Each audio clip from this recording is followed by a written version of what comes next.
लेते हैं इस संकट से जुड़ी एक और बड़ी खबर सामने आ रही है इस वक्त, क्योंकि हर पल जैसा हम आपको बता रहे हैं हालात हर पल बदल रहे हैं और इसमें एक और बड़ी खबर इस वक्त यूक्रेन की राजधानी कीव पर जोरदार धमाके की खबर है। जोरदार धमाका हुआ है कीव पर रूसी एयर स्ट्राइक में। इस धमाके के बाद कई इमारतें तबाह हो गई।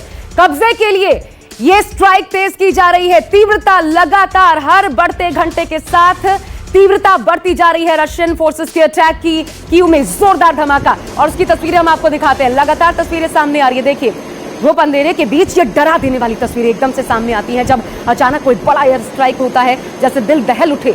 इस प्रकार की तस्वीरें, इस प्रकार की गर्जना के साथ धमाके होते चले जाते हैं एक के बाद एक, और ये बढ़ता हुआ एक एक कदम रशिया का और हर दिन भारी साबित हो रहा है। हर दिन पिछले 3 दिनों से अगर बात की जाए, आज 8वें दिन ये युद्ध प्रवेश कर गया है, लेकिन हर दिन भारी साबित हो रहा है और ऐसा लग रहा है कि हर दिन किसी तरीके से यूक्रेनी सेना जो है वो निकाल ले रही है। एक दिन निकलने के बाद अगली सुबह फिर लगता है आज बचा रह गया, फिर एक बार तीव्रता बढ़ जाती है हमलों की और एक बार फिर वही देखने को मिला है, जोरदार धमाके। ये देखिए आसमान में चमकता सूर्य या कोई तारा नहीं, दरअसल ये घुप अंधेरे में एयर स्ट्राइक की तस्वीरें, जो बॉम्बिंग हो रही है, जो रॉकेट्स दागे जा रहे हैं, मिसाइल अटैक जो हो रहे हैं उसकी तस्वीरें। और दूर से आप देख सकते हैं ये जो चिंगारी है ये कितनी दूर तक फैलती है। अगर इतनी दूर की तस्वीरें इस प्रकार की आप देख पा रहे तो अंदाजा लगा सकते हैं कि उस जगह पर जहां पर ये अटैक्स होते हैं वहां पर क्या परिदृश्य बनता होगा, किस प्रकार के हालात बनते होंगे।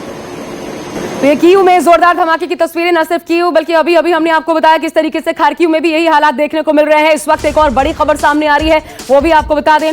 बड़ी खबर, खार्किव में हमले के बाद भयानक तस्वीरें देखने को मिली हैं, भयानक मंजर देखने को मिला है। रूस के हमले में खार्किव शहर तहस नहस हो गया, क्योंकि जिस प्रकार के हमले एक के बाद एक पिछले 8 दिनों के भीतर हुए, आज 8वां दिन है इस युद्ध का। उसके बाद क्या बचा रह जाता है ये अपने आप में सोचकर आप कांप उठेंगे।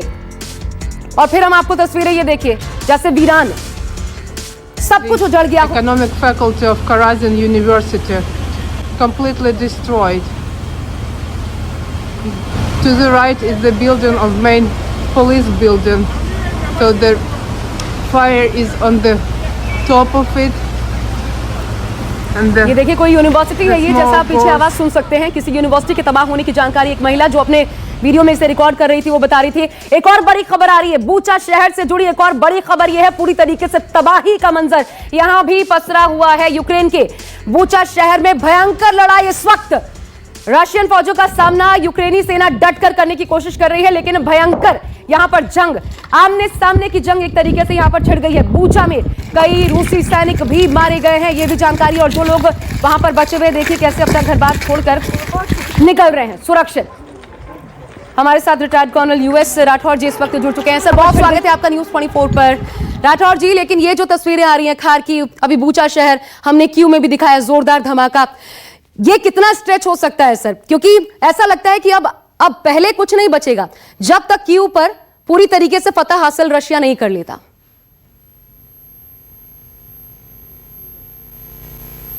ने सही कहा, खार्किव है, खेरसन है, मरियोपोल है, यहाँ काफी तबाही हुई है और इंटरनेशनल मीडिया में ये तस्वीरें आ रही हैं। रशिया की तरफ से इसके ऊपर कोई प्रतिक्रिया भी नहीं आ रही है और जैसे कीव की घेराबंदी होगी और चूंकि रूस का सबसे बड़ा ऑब्जेक्टिव कीव है, तो वहां पर भी रूस पूरी ताकत का इस्तेमाल करने से पीछे नहीं हटेगा, क्योंकि वो कीव पर कब्जा जल्द से जल्द चाहता है। जहां तक बात है कि अभी सिविलियन एरियाज में तबाही क्यों हो रही है, इसके 2 कारण हैं। रिस्पॉन्सिबल सेनाएं कभी सिविलियन एरियाज को टारगेट नहीं करती, लेकिन रिस्पॉन्सिबल लोग भी सिविलियन एरियाज का सेनाओं पे अटैक करने के लिए इस्तेमाल नहीं करते। अभी यूक्रेन में शहरों में लड़ाई हो रही है, पुलिस लड़ रही है, उनके वॉलंटियर्स लड़ रहे हैं, उनके बॉर्डर गार्ड्स लड़ रहे हैं, सबको उन्होंने बंदूकें बांट रखी हैं। तो रशियन सेना की एक लिमिटेशन है कि किस बिल्डिंग में सिविलियन है या किस बिल्डिंग में दुश्मन है, वो भी जान पाना उनके लिए मुश्किल है। लेकिन एक जिम्मेदार सेना। नहीं सर, तो ये बताइए क्या जेलेंस्की की जो स्ट्रैटेजी है वो यूक्रेनियंस के लिए ही भारी साबित हो रही है? जेलेंस्की की स्ट्रेटजी नहीं है, जेलेंस्की की हठधर्मिता थी और जेलेंस्की का ओवर कॉन्फिडेंस था कि उनके मित्र उनको छुड़ाने आएंगे, उन्हें बचाने आएंगे। और अभी यूक्रेन में सारी अमेरिका की और नेटो की फोर्सेस चहलकदमी कर रही होंगी, वैसा कुछ नहीं हुआ। ये हठधर्मिता की वजह से ये लड़ाई शुरू हुई है और मैं आपकी बात मानता हूं कि जिम्मेदार सेना, जिम्मेदार मुल्क बहुत इंपॉर्टेंट बात सर आप कह रहे हैं, दोनों तरफ की जिम्मेदारी यहां पर आ जाती है, इस पर बात करनी होगी। लेकिन आप बने रहिएगा, एक बड़ी